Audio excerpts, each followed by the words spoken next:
Privy to this crime, Congressman Lindbergh stepped up and said in 1921, "Under the Federal Reserve Act, panics are scientifically created. The present panic is the first scientifically created one, worked out as we figure a mathematical equation." However, the panic of 1920 was just a warm-up. From 1921 to 1929, the Fed again increased the money supply, resulting once again in extensive loans to the public and banks. There was also a fairly new type of loan called a margin loan in the stock market. Very simply, the margin loan allowed an investor to put down only 10% of a stock's price, with the other 90% being loaned through the broker. In other words, a person could own $1,000 worth of stock with only $100 down. This method was very popular in the roaring 1920s, as everyone seemed to be making money in the market. However, there was a catch to this loan. It could be called in at any time and had to be paid within 24 hours. This is termed a margin call, and the typical result of a margin call is the selling of the stock purchased with the loan. So, a few months before October in 1929, J.D. Rockefeller, Bernard Baruch, and other insiders quietly exited the market. And on October 24th, 1929, the New York financiers who furnished the margin loans started calling them in masse. This sparked an instantaneous, massive sell-off in the market, for everyone had to cover the margin loans. It then triggered mass bank runs for the same reason, in turn collapsing over 16,000 banks, enabling the conspiring international bankers to not only buy up rival banks at a discount, but to also buy up whole corporations at pennies on the dollar. It was the greatest robbery in American history. But that didn't stop there. Rather than expanding the money supply in order to recover from this economic collapse, the Fed actually contracted it, fueling one of the largest depressions in history. Once again outraged, Congressman Louis McFadden, a longtime opponent of the banking cartels, began bringing impeachment proceedings against the Federal Reserve Board, saying of the crash and depression, "It was a carefully contrived occurrence. International bankers sought to bring about a condition of despair so that they might emerge the rulers of us all." Not surprisingly, and after 2 previous assassination attempts, McFadden was poisoned at a banquet before he could push for the impeachment. Now, having reduced the society to squalor, the Federal Reserve bankers decided that the gold standard should be removed. In order to do this, they needed to acquire the remaining gold in the system. So, under the pretense of helping to end the Depression, came the 1933 gold seizure.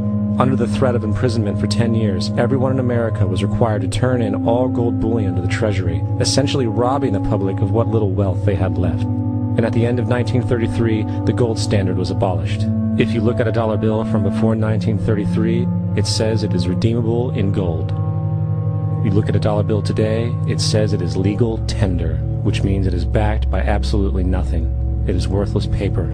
The only thing that gives our money value is how much of it is in circulation. Therefore, the power to regulate the money supply is also the power to regulate its value, which is also the power to bring entire economies and societies to its knees.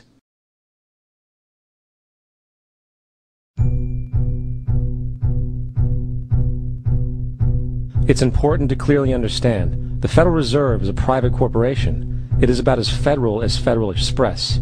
It makes its own policies and is under virtually no regulation by the U.S. government.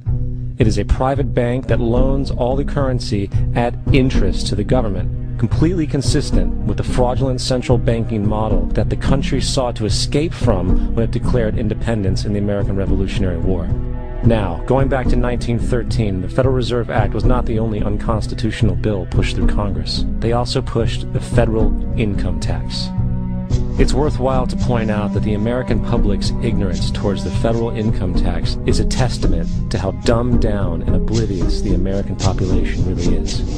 First of all, the federal income tax is completely unconstitutional, as it is a direct, unapportioned tax. All direct taxes have to be apportioned to be legal based on the Constitution. Secondly, the required number of states in order to ratify the amendment to allow the income tax was never met, and this has even been cited in modern court cases.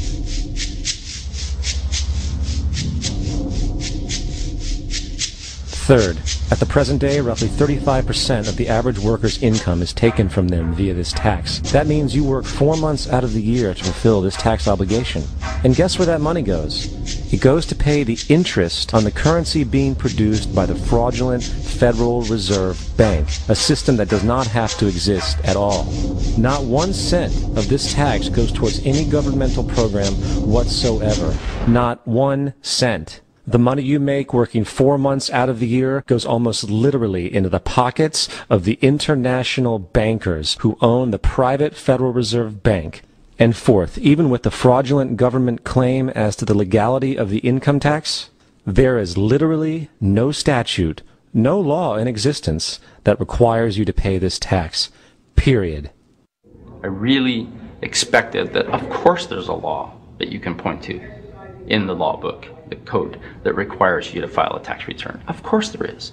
I was at that point where I couldn't find the statute that clearly made a person liable, at least not me and most people I know, and I had no choice in my mind except to resign. Based on the research that I did throughout the year 2000 and that I'm still doing, I have not found that law. I've asked Congress, we've asked a lot of people in the IRS commissioners, helpers.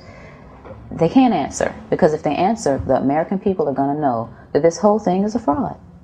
I haven't filed an federal income tax return since I left. I have not filed a tax return since 1999. The income tax is nothing less than the enslavement of the entire country. Now, the control of the economy and the perpetual robbery of wealth is only one side of the Rubik's Cube the bankers hold in their hands. The next tool for profit and control is war. Since the inception of the Federal Reserve in 1913, a number of large and small wars have commenced. The three most pronounced were World War I, World War II, and Vietnam. World War I. In 1914, European wars broke out centered around England and Germany. The American public wanted nothing to do with the war. In turn, President Woodrow Wilson publicly declared neutrality. However, under the surface, the U.S. administration was looking for any excuse it could find to enter it. Woodrow Wilson's top advisor and mentor was Colonel Edward House, a man with intimate connections with the international bankers who wanted to end the war. In a noted observation by Secretary of State William Jennings, the large banking interests were deeply interested in the World War because of the wide opportunities for large profits. It's important to understand that the most lucrative thing that can happen for the international bankers is war, for it forces the country to borrow even more money from the Federal Reserve Bank at interest.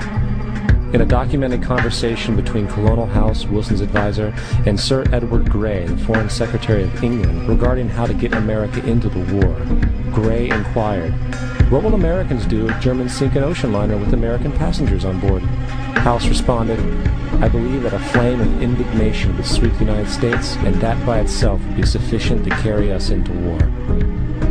So, on May 7, 1915, on essentially the suggestion of Sir Edward Grey, a ship called the Lusitania was deliberately sent into German-controlled waters where German military vessels were known to be. And, as expected, German U-boats torpedoed the ship, exploding stored ammunition, sinking it in 18 minutes, killing 1,200 people.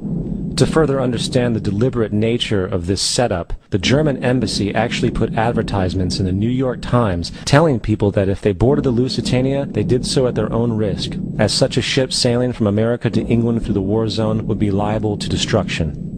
In turn, and as anticipated, the sinking of the Lusitania caused a wave of anger among the American population, and America entered the war a short time after. The First World War caused 323,000 American deaths. J.D. Rockefeller made $200 million off of it. That's about $1.9 trillion by today's standards. Not to mention the war cost about $30 billion for America, most of which was borrowed from the Federal Reserve Bank at interest, furthering the profits of the international bankers. World War II. On December 7, 1941, Japan attacked the American fleet at Pearl Harbor, triggering our entry into that war. President Franklin D. Roosevelt declared the attack was a day that will live in infamy. A day of infamy indeed, but not because of the alleged surprise attack on Pearl Harbor.